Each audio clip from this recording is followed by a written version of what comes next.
Então, nós já falamos um pouco o que é espiritualidade, definimos o que é espiritualidade, então a parte mais etérea do nosso estudo. Agora vamos falar um pouquinho de uma parte mais física, a parte da matéria, a parte do átomo. O átomo é o início de tudo, é a base de tudo. Como vocês podem ver aqui do lado, nós temos várias definições aqui de Dalton, de Thomson, de Rutherford, de Bohr e Schrödinger, que, por exemplo, Dalton falava que existia uma unidade, existia uma força unitária que ele chamou de átomo, então foi aí que deu o nome. Thomson conseguiu ver que esse átomo tinha um paralelismo de cargas elétricas, positivas e negativas. Rutherford, junto com o Bohr, em 1911, 1913, Rutherford, principalmente, fez aquele modelo onde você tinha um átomo central com as cargas positivas e negativas e os elétrons que circulavam à sua volta, que foi confirmado e foi elevado, que foi melhorado por Bohr, que em 1913 começou a falar de níveis de energia dentro desse átomo, mas ainda falava daquelas órbitas dos elétrons. Já em 1926, já se chegou mais próximo, ou se começou a falar de uma quantidade do átomo. O que é isso? Que o átomo eram energias em movimento, e que o elétron não era uma partícula, mas que não circulava numa trajetória definida, mas numa nuvem. Então, foi se evoluindo, você vê em 100 anos, 120 anos, se evoluiu de uma partícula una, indivisível, unitária, microscópica, que formava toda a matéria de nosso planeta, a uma partícula que tem tanto a energia como a matéria trabalhando em conjunto. Atualmente temos muito mais subdivisões, muitos componentes do átomo, mas aí acho que já é um pouco mais profundo e não é o objetivo daqui da gente. O que nós temos que pensar é no quanta que esse átomo gera. O quanta é simplesmente a união, a transição entre a matéria e a energia, entre o que você tem de material energético, numa condição que eles estão nos dois sentidos. Esse Schrödinger criou um paradigma que era assim: dentro de uma caixa, tinha um gato com um veneno e com um aparelho que pode ou não quebrar esse aparelho, essa cápsula de veneno, e o gato pode ou não estar morrendo. Então, segundo ele, se você não está olhando dentro da caixa, esse gato está vivo ou está morto? Ele falou que o gato pode estar nos dois estados, tanto vivo como morto. Então, falando que a matéria. Porque você não sabe se quebrou-se o frasco de veneno, esse gato está morto. Se não se quebrou, esse gato está vivo. Então, é um paradoxo. Então, que pode acontecer, as duas coisas podem estar em conexão. Então, a gente vê que a matéria no final e a energia estão juntas. Depende muito do estado, depende da condição e do observador.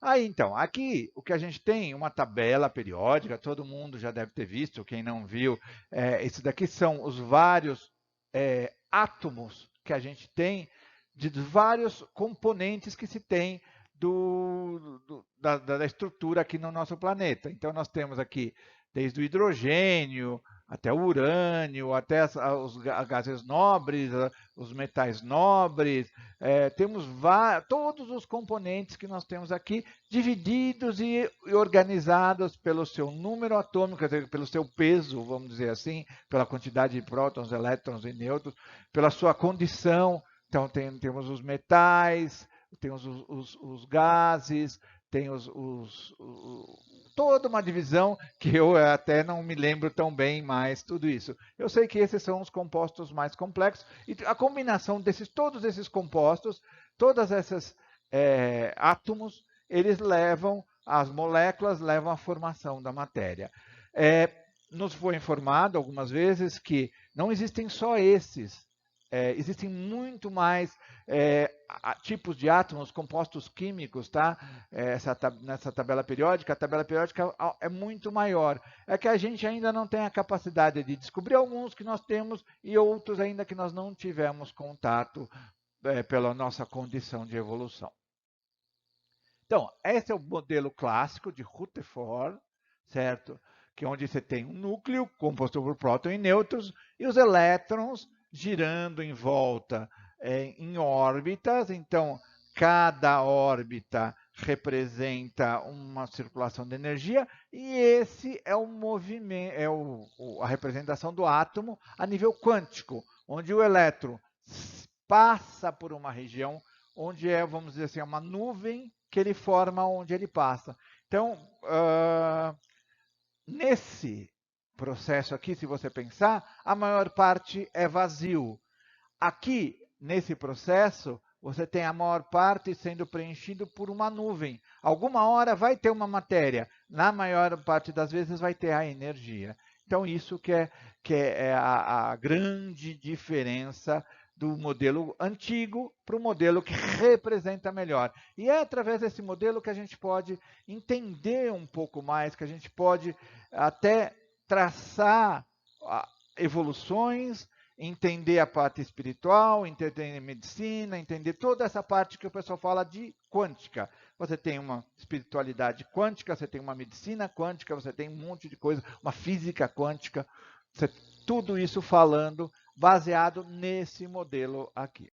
Então vamos estudar o que é de mais moderno, a teoria quântica. Nessa teoria afirma que a matéria tem propriedades associadas com ondas, razão pela qual o modelo de átomo foi baseado nessa teoria. Aquele modelo que nós vimos que tem como se fossem umas bolinhas. Tá? O chamado princípio da incerteza determina que o elétron não possui a posição exata na eletrosfera, diferente da teoria de Bohr, que falava que o elétron tinha uma órbita. Nem velocidade e direção definidas. Então, formando aquela região, aquela nuvem, aquela região que a gente vê na outra imagem. Daí porque o átomo de Bohr, com elétrons girando em órbitas circulares, ser ultrapassado pelo modelo quântico. Os orbitais são os possíveis espaços ocupados pelos elétrons, ou seja, a grande probabilidade de encontrá-los nas nuvens eletrônicas, representadas no outro slide, na outra imagem, em vermelho. Então, parou de se acreditar que o elétron girava como os planetas giram em umas órbitas, mas eles ocupam um espaço que eles podem ou não podem estar, dependendo do como ele está. Assim, os elétrons ocupam situações de locomoção constante e os spins onde circulam são apenas expressões do átomo, podem estar dependendo de toda a energia. Uma constituição complexa que o próprio átomo, quer dizer, ligando o átomo ao ambiente. Então, dependendo de como está o ambiente, é onde vai estar o elétron dentro dessa nuvem, é como vai estar essa nuvem, é como vai estar esse átomo. Isso é muito importante, que define, quando a gente fala do tipo do espírito, do tipo da energia, o tipo da doença, como pode se curar essa doença. Então, às vezes, você tem um ambiente que está desequilibrado, que altera a circulação desse átomo, alterando a circulação desses elétrons em especial, a combinação com os outros átomos se modificam e geram energias, moléculas, células diferentes, que podem, no começo, estarem normais, mas com os desequilíbrios maiores, podem gerar até as doenças. Então, basicamente, o átomo, a nossa formação, ela é alterada pelas energias externas. E a doença, o desequilíbrio, os problemas, são todos gerados por esse desequilíbrio energético, esse desequilíbrio atômico. E muito mais, até no nível subatômico, porque o elétron é só uma parte disso. Os quarks e tudo. Isso é a quântica, o átomo encarado pela medicina quântica. Então, em primeiro lugar, estão as leis quânticas. Claro que devem ser bem mais complexas que as conclusões que conseguimos ter agora, que regem todo o universo, ainda não tão totalmente conhecido para nós da Terra. Então, a gente sabe um pouquinho agora. Imagina as leis de atrações universais, as leis de circulação de energia, a existência de vida em outros planetas, o tipo de nave espacial que deve estar transportando, o tipo de transporte, teletransporte, tudo isso está relacionado com o átomo. O átomo existe no universo todo.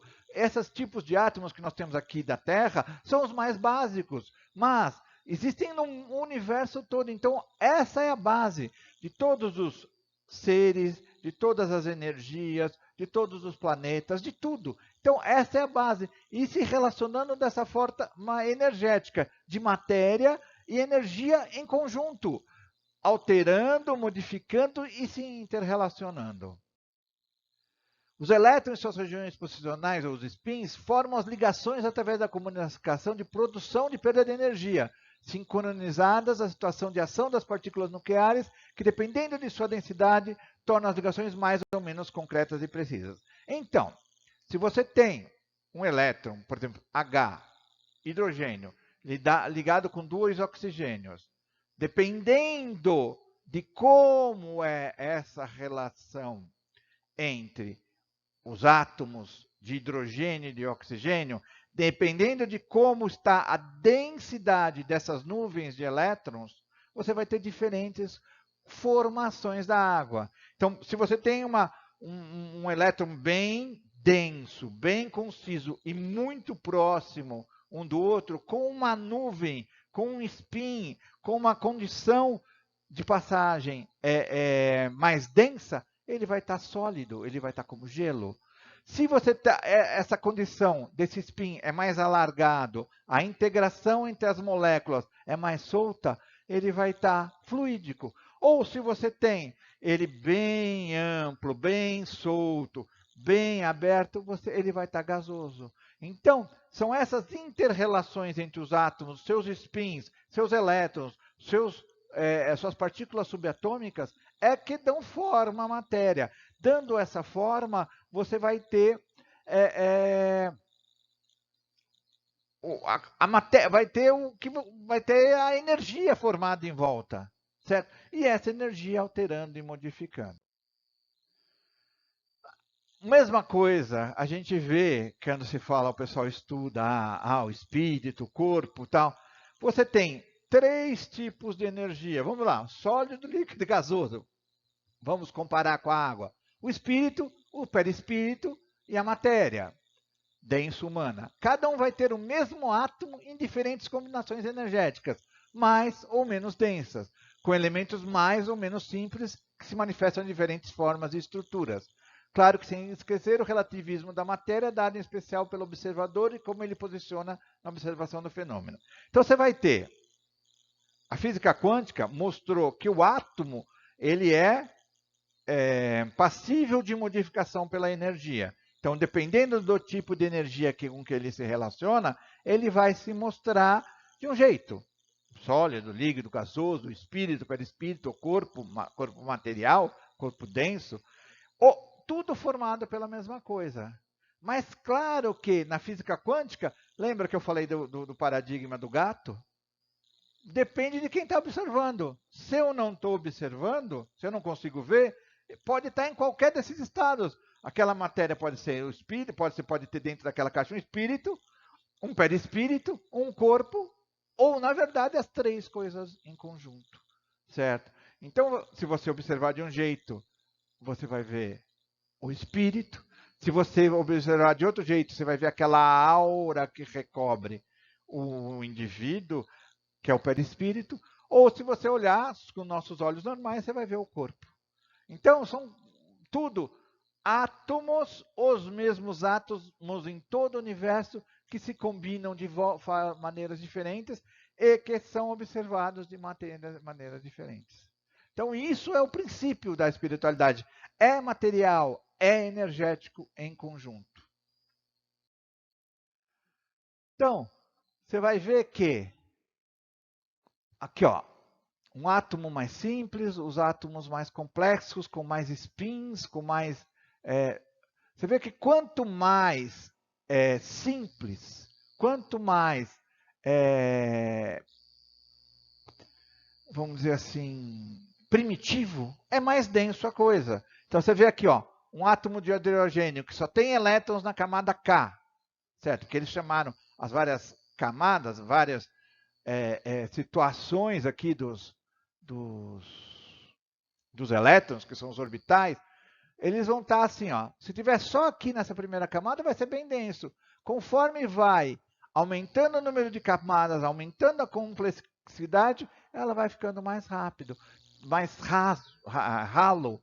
Então, quanto mais etéreo, mais radioativo. Então, vamos dizer assim, às vezes você tem coisas mais complexas, mas muito menos densas dentro da natureza. Então é isso, ó. Então se você reparar, quanto mais, quando tem dois spins aqui, ó, quanto mais complexo, menos denso. Isso são fotos, são fotografias tiradas das orbitais dos átomos, dos mais simples para os mais complexos. Tá, na verdade, aqui, né? E aqui são os dois. Sim, a gente que trabalha com medicina, mas todo mundo que trabalha com energia, trabalhando essas estruturas tridimensionais, é possível tanto moldar como criar um indivíduo, certo? Você não cria formas, pensamento, você não cria situações, você não cria condições, você não cria doenças. Você que cria, porque você modifica através da sua observação, através da sua energia, através da sua matéria, o que tem à sua volta. E você cria coisas boas ou coisas ruins. Então, o átomo, para a gente, para os animais, é a base de tudo. É através dele, da energia dele, do objetivo dele, do que você coloca de energia. Então, o átomo é a matéria, a energia e a combinação dessas duas em relação ao meio ambiente onde ele vive. Certo? Então, se você quer curar uma doença, é só você pensar. Não dizem que a fé cura qualquer doença? Cristo não falava, você se curou porque você se melhorou? Então é isso. Então você intervém no seu processo energético material e você se cura, e você melhora, e você trata, e você entende. Então, por isso é a grande importância do átomo para os animais.